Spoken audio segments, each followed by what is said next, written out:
Jai Hind all. I welcome you again to another session of Consumer Behavior and Marketing Communication. Today we'll be discussing one of the topic from unit number 2. It is consumer behavior in an individual context. So in an individual context, we already have talked about consumer perception in the last session. Today we'll be dealing with consumer learning. So here in this session we'll be covering what learning is, how learning is defined, how consumer learning is defined, then what is the nature of consumer learning, what are the main characteristics of learning. We try to understand how consumers learn, how marketers make them learn. We understand the behavioral learning, the classical conditioning theories, the observational learning, under which we'll be talking about stimulus generalization, discrimination, in developing and branding the new product. We also try to understand how knowledge about learning can be incorporated into marketing strategies. We get an idea about how learning theories and their possible applications on consumer behavior. So, starting with what learning is basically defined as a relatively permanent change in the behavior that occurs as a result of experience of self or of others. There occurs an enhancement of knowledge, skills, and expertise which are relatively permanent. So here in this context of marketing, when we are asked to define consumer learning is defined as a process by which an individual acquire the purchase and consumption related knowledge and experience that they apply to future related behavior. So as Schiffman has put it, consumer learning can be thought as thought of as the process by which individuals acquire the purchase and consumption knowledge, and that applies in the future behavior. So this evolves and changes as consumer acquire knowledge from experiencing observations, interactions with others, and newly acquired knowledge definitely going to affect the future behavior of a consumer. So marketers must must teach consumers where to buy from. Means what all resources are or sources are available from where consumer may buy the product or the services or avail services. Then how to use the product or avail the services, how to maintain the product and the services, and then finally how to dispose of the products. So, there are certain marketing applications or implications of consumer learning, like how consumer possibly learn, what actually is the process, and what all theories are there that make marketers understand this whole consumer learning process. Then, why and how their product fulfill the consumer's needs, how marketing cues meet customer expectations, how consumer process information about what, when, what to buy, when to buy, and where to buy from. Then there are certain elements of reinforcement. One is negative or a positive reinforcement. Then how to make associations among different offerings with similar names. So brand extension, product line extension, umbrella branding or family branding would be well understood with this consumer learning application. How consumer decide to buy and buy new and dispose of the old ones. So when I say learning is a change in the content or organization of of long term memory of or behavior, and is the result of information processing. So consumer behavior is actually a learned behavior, right? So learning actually involves a change in a behavior. In terms of consumer learning, it implies that a consumer is exposed to marketing stimuli and may react to it through its purchase and consumption behavior. Further, this change in behavior is relatively permanent. This is I would say some characteristic or nature of learning. I would like to suggest here an example, like learning leads to development of an attitude too. Until and unless an attempt is made to change this behavior, it continues. Like for example, a person learns that Pepsodent toothpaste fights with tooth decay, right, for 24 hours. It fights for 24 hours and it's better than another brand like Colgate. So now because of this learning, he develops a predisposition that Pepsodent is better than Colgate, and he would continue to purchase this particular brand of Pepsodent. It is only when another brand say that Colgate or Close Up, begin to claim and prove with data that they fight tooth decay better than Pepsodent, then only it would the consumer change his preference from Pepsodent to another. So this is what a permanent change into one's knowledge. A learning is a process, and this could be intentional or incidental. So when I say intentional, learning acquired as a result of careful search, right? Where learning is an outcome of a careful search for information. And when I say incidental, learning can also be incidental, where learning occurs as a matter of chance, by accident or without much effort, right? So why consumer learning is an important aspect for a marketer? Because marketer want their communication to be noted, believed, remembered, and recalled. So here on a slide there is an old age advertisement, but it's one of the classic example to be quoted in every class of whenever we talk about consumer learning or we talk about advertisement. So here is a lady portray claiming that it makes better sense to buy a surf. It was an advertisement of 80s where Surf की समझ खरीदारी में ही समझदारी है, like that. So this is how this ad is focusing on consumer learning, and how making consumer associating while making a wise decision by making a choosing a brand surf. So coming to certain elements of learning: motivation, cues, response, and reinforcement. So the very basic of the learning is motivation. I would like to take you through this one example, like motivation is the relevance of need and goal, a need that motivates an action. So like taking an example, if a hunger need is triggered off, right? A man is in a shopping mall and he feels like hungry. So this is what a motivation is. And when I say cues are some stimulus or symbol to derive the action. Cues direct or derive when they are matched with the consumer expectation. So when a man is moving in a mall and he feels like hungry, so there could be some cues like smell of a cake or a pastry, you know so there's a well lit confectionery store with good display of goodies to eat, or any billboard or a banner publicizing the brand. So this is how these cues stimulates that triggers. And then the next element is a response. So response is an action to satisfy the needs, or the reaction or a behavior relative to a drive or a cue. So taking the same example, a man in a shopping mall and he feels hungry, he triggers with the cue like smell of a cake or a pastry, and in a response, a man goes to a confectionery store with a good display and buys the pastry. This is what a response is. Then the last but important element of learning that adds into a learning process is a reinforcement.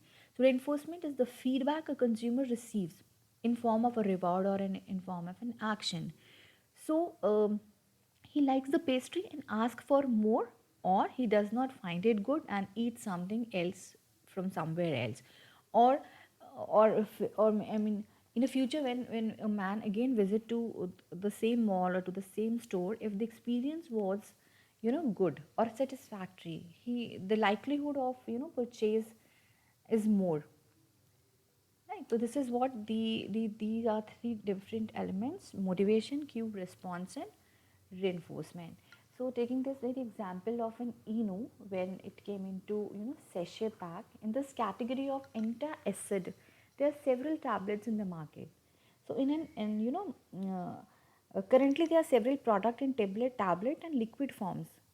Eno is a well-known brand in the category, and the brand has been in the market for many years.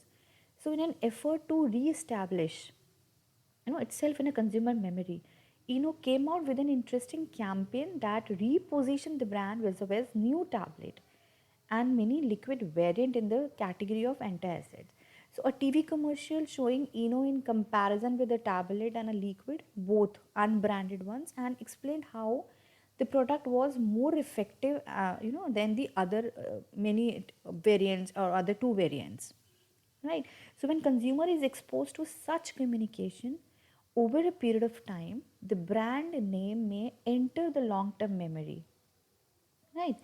And then the benefits or the satisfaction experienced by consumer on using any particular product will further strengthen consumers association with the needs, benefit, or the pleasure he associate with the product. Same, Dove launched in 1957 in the US, and first it is ventured uh, in Indian market in 1993 with its soap offering. So the brand's heritage was associated with moisturization, the real beauty and motivation, and motivating women to be confident about themselves. So real beauty, the mildness of the ingredients, right, care and trust were some of the associations on the brand that were actually extended to another category, like when uh, Dove launched with another categories like body lotion, face wash, deodorants, hair oil. So Dove consumers have had the opportunity to learn about the brand, associate with its benefits, and repeat the purchase with the same brand, as they feel that the brand has been rewarding to them from last many years. There are certain other elements or other aspects of learning. One is mnemonics, are strategies that build meaning by connecting what is to be learned with words or images. Like dove is being associated with a bird, that is dove, named as dove. So it is associated with you moisturizing, softness, whiteness. Then the loci method is there, mean associating item with the specific places. When I say Assam tea, right? So the originality of that product is being associated with any a place or a location. Acronyms are remembering the names, phrases, or steps by using the first letter of each word to form a new memorable word. Then rote memorization is again remembering any information by repeating. So these are certain aspects of consumer learning or consumer memory. Consumer information can also be be decayed or interfered. So decay means weakening and fading of memories with the passage of time. So this is what a human brain is capable of: remembering the most recent information, maybe the most important information which consumer feel like important. Otherwise the other information may not be remembered, may not be recalled as and when required. Then interference again, it's a process that occurs when remembering certain information is hampered by the presence of other information. So this is a very fact that market is cluttered with the information, and all information is not being absorbed or received by a consumer in the way it is being it is meant to be.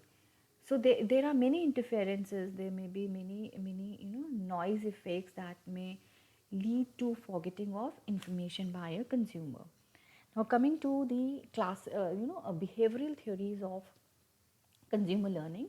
So under behavioral theory, we'll be discussing classical conditioning theory, instrumental conditioning theory, modeling or observational learning theories. So behaviorism confined to observable and measurable behavior. Classical conditioning theory was given by Pavlov. There was a very interesting experiment conducted by Pavlov on a dog. We'll be discussing that. And operant conditioning is given by Skinner. So these are one of the two classic theories. So this, Pavlov conducted an experiment where a stimulus is presented in order to get a response. So this S is a stimulus, R represent the response. where in this experiment stimulus was a bell. This is unconditional stimulus. It means there is no condition applied with the stimulus when it was first exposed to the response. So just making you understand how this experiment was conducted. There was a dog, you know, put in front of a observation screen. There was a tube for collection of saliva. There is a container of meat or a powder, right? There was a bell that rang. This device to count the drops of saliva and revolving drum for recording the responses. So how this experiment actually conducted? At the very first time, a bell was rung, uh, and and there was no salivation, but an unconditional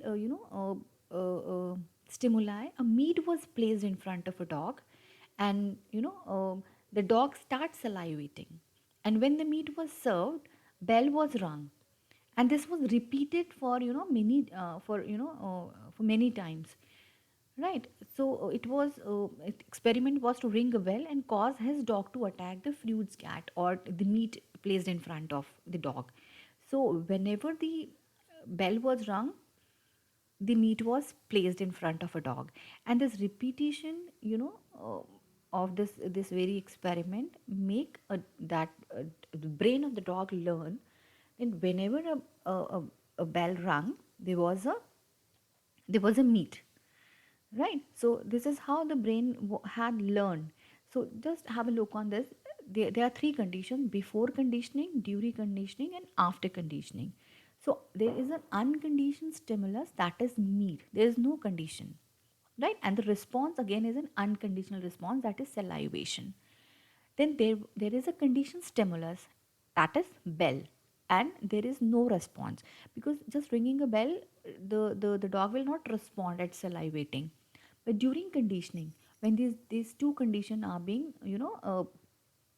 combined together, so unconditional stimulus, whenever meat is given, a bell was rung. So the brain of the dog have learned that how unconditional response, that is salivation, happened. So whenever there is a bell, there is a meat. But after conditioning would happen, an unconditional stimulus was removed. Only conditional stimulus were left, that is bell. So whenever there is, the dog heard the bell, the conditioned response happened, that is salivation.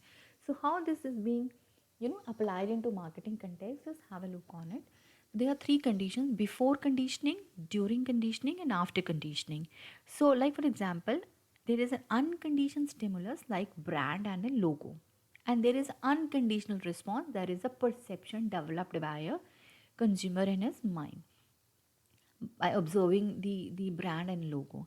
There is a conditional stimulus, an advertisement showing the product features, the benefits associating with the brand logo, and again there is a no response. But when these two unconditional stimulus and conditional stimulus are being combined together and exposed to consumer, there is a response. So unconditional stimulus like brand and a logo, and conditional stimulus like advertisement promotion, where it is showing the product features, benefits, and associated, the outcomes. So there is a conditioned response, and that is what a brand perception is. This brand perception could be positive, this could be negative. So after conditioning, after repeated pairing of these two unconditional stimulus and conditional stimulus, there is a conditional response in form of, you know, a positive perception about a brand, or the purchase and the use of a brand by a consumer.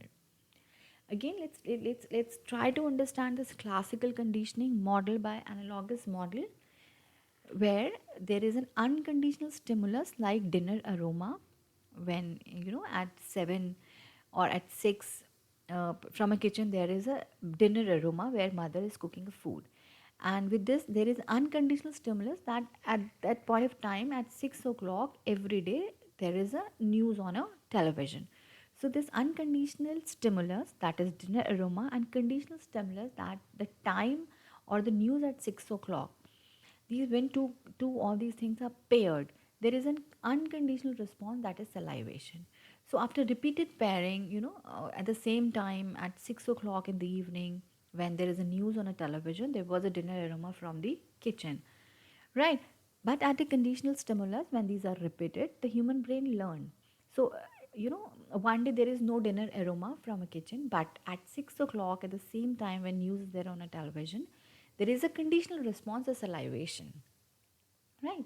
So there are certain examples how marketers make use of this classical conditioning in Indian context, like there are three forms of behavior learning we talked about, and these are having a great relevance for marketing and into classical conditioning, instrumental conditioning, and one will be talking about observational conditioning.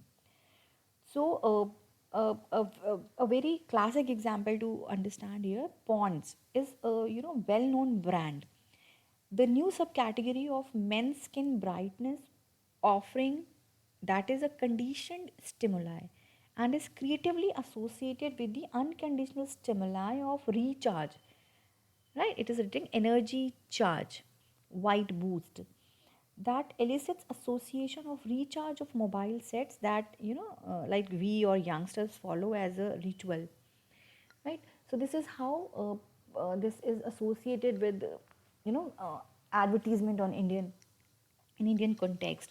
Again, Margot brand of soaps association with neem, which is considered good for the skin, over several years, and this is then later endorsed by many celebrities.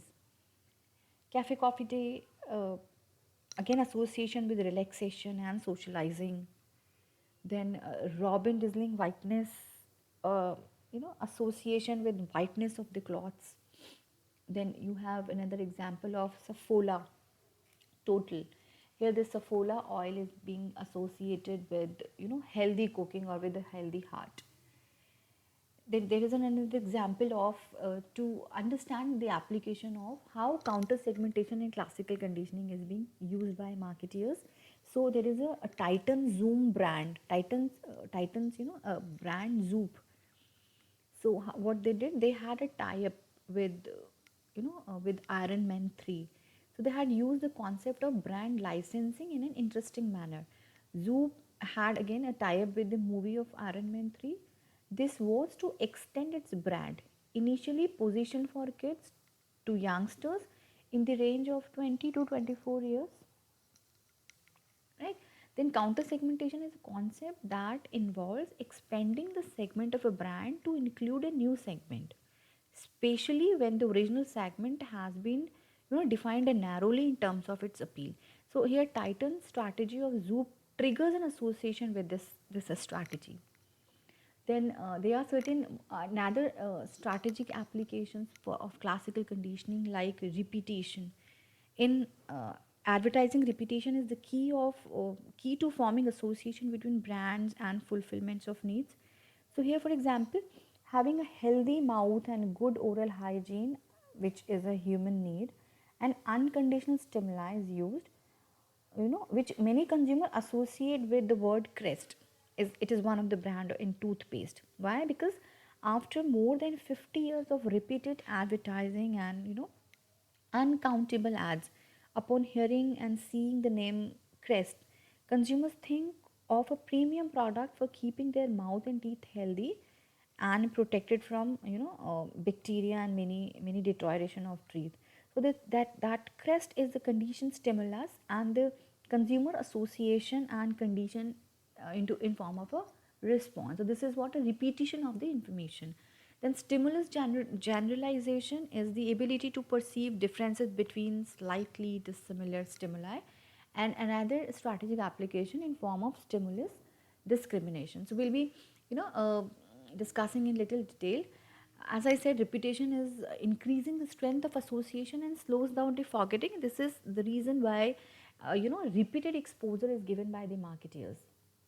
Then but over a time, when this repetition is you know a number of time, it many a times lose its effectiveness. Although repetition beyond what is necessary for the initial learning age, retention is there, At some point of time, an individual become, satiated with numerous exposures, or this is also the adaptation of stimuli. In that case, both the attention and retention will decline. So this is what, over a time, this repetition may result into advertising wear out. Then another theory, that is three hit theory, says that repetition is the basis for the idea that three exposures to an ad are necessary for the ad to be effective. At least for any information to be retained, at least three exposure is required. So the number, but still the research is in question. The number of actual repetition to equal three exposure is in question.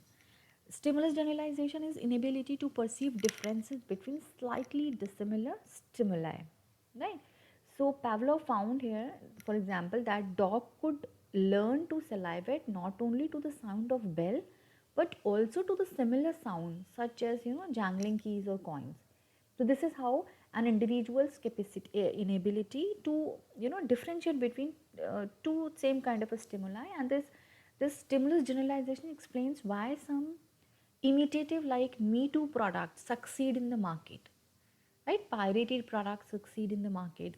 The consumer confuse them with the original product they have seen in advertisements. So there are certain marketing application of stimulus generalization is like product line, form or category extension, family branding. Product line extension means the addition of related items to an established brand, right? And many of the Cadbury is doing in the way. Then family branding where this is another strategy of streaming from stimulus generalization, right, which consists of marketing different product under the same brand name. Then licensing, it is contractually allowing a well-known brand name to be fixed to the product of another manufacturer. So the names of designers, manufacturers, celebrities, corporations, and even cartoon characters are attached for a fee with this. Generalizing the usage situation, this can also be another application where the same product can be made to be used into different situations. So these all these different brands like Rin, Wheel, Lipton, Annapurna, Colgate, they're doing its brand extension by keeping this very consumer learning aspect.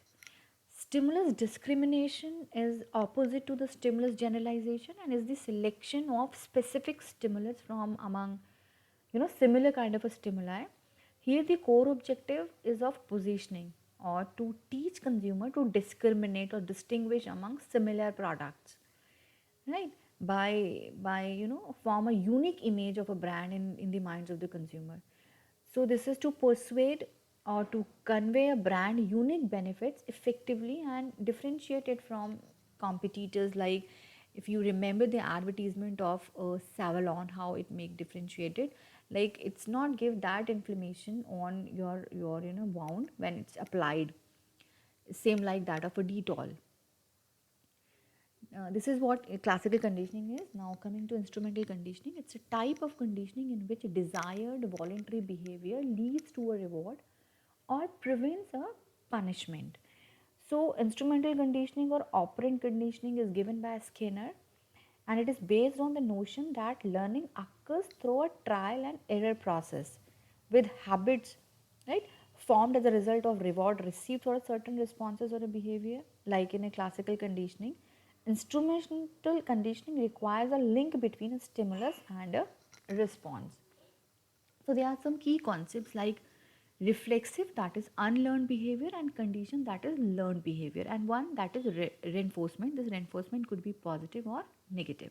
So learning based on a trial and error process with habits forced as a result of positive experiences, that is reinforcement. So by taking by understanding this model, like a stimulus situation when there is a need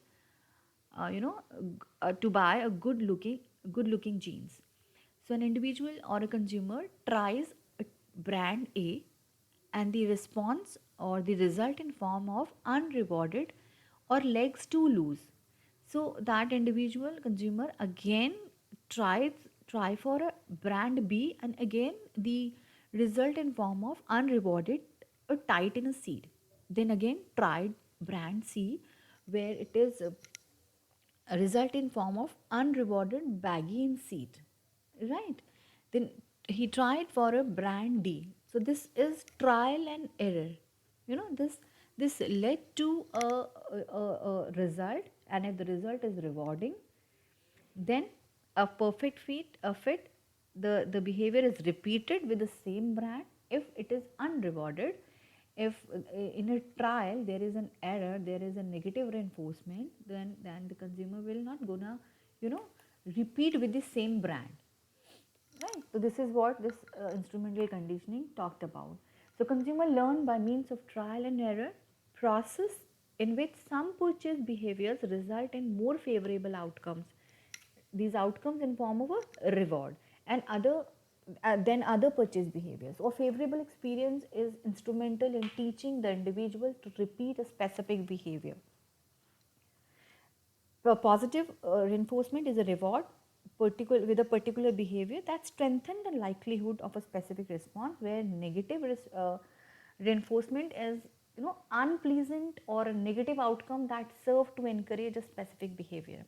For a positive reinforcement, like for example an ad showing a beautiful hair as a reinforcement to buy a shampoo, whereas an ad for negative reinforcement, an advertisement showing a wrinkled skin as a reinforcement to buy a cream.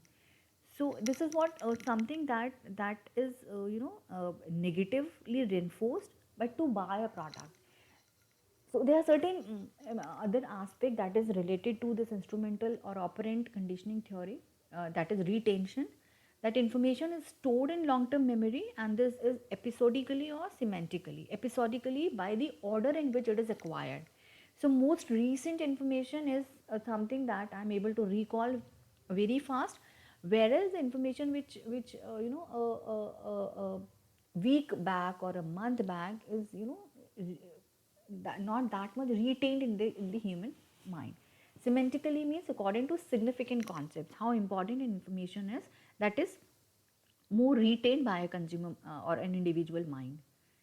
Right? So these are some of the advertisements that Jago Grahak Jago, to remind the consumers for the false and misleading ad promises. Instrumental conditioning in marketing can be applied to make the product the ultimate reward, like providing samples and free trials. Then provide non-product rewards like many other benefits, and practice relationship marketing, reinforcement schedules like when to, and continuous reinforcement or fixed ratio reinforcement or a variable reinforcement. Here with it means the psychologists have identified three reinforcement schedules, like continuous, fixed, or a variable. So when I say continuous, I mean a reward is provided after each transaction, like such as free after dinner drink, or like most of the restaurants are doing. Fruit palette always served to a regular patron of a restaurant, regular customer of a restaurant. This is what a continuous reinforcement is. Fixed ratio reinforcement could be understood as, schedule provides reinforcement every nth time the product or a service is purchased, say every third time. For example, a retailer may send a credit voucher to account holder every 3 months. So this based on a percentage of a consumer's purchase during a prior, a quarter or a particular time period. A variable ratio reinforcement schedule rewards consumers on a random basis, like gambling in a casino. Operate on the basis of variable ratio. People pour money into slot machines, which are programmed to pay off on a variable ratio, hoping for big wins. So this variable ratio tend to engender high rates of desired behavior, and are somewhat resistant to extension or apparently for many consumers. Then the third category of this learning is the cognitive learning theory. This learning through problem solving, which enables individuals to gain some control over their environment. This includes the observational learning, rote learning, and reasoning. So observational learning, as individuals learn by observing the behavior of others and consequences of such behavior. This type of learning is also called as modeling, or voracious learning. How this happens, like consumer uh, receive or exposed to many information through its sense organs. So these are sensory inputs, and it is stored in a sensory store in your eyes, and it is being then transferred to short term short term store, that is a working memory, by rehearsing the information which is not repeated. It is forgotten and lost at this very stage. But if being rehearsed, it is then being transferred to working memory. And if again it's not encoded, then it is forgotten. Some amount of information is forgotten and lost. So, but if it is encoded, it's being stored in a long term storage. It may also be a possibility of forgetting the information, or information is unavailable. But if it is with a rehearsal, repeated exposure to information, it is encoded and stored somewhere in a long term memory of a consumer, and it is retrieved as and when required. So I might have seen and exposed to advertisement, right? In my future buying, I may recall or retrieve that information. There are certain measures of consumer learning, like recognition and recall measures, like aided and unaided aided recall, right? There are cognitive responses to advertising.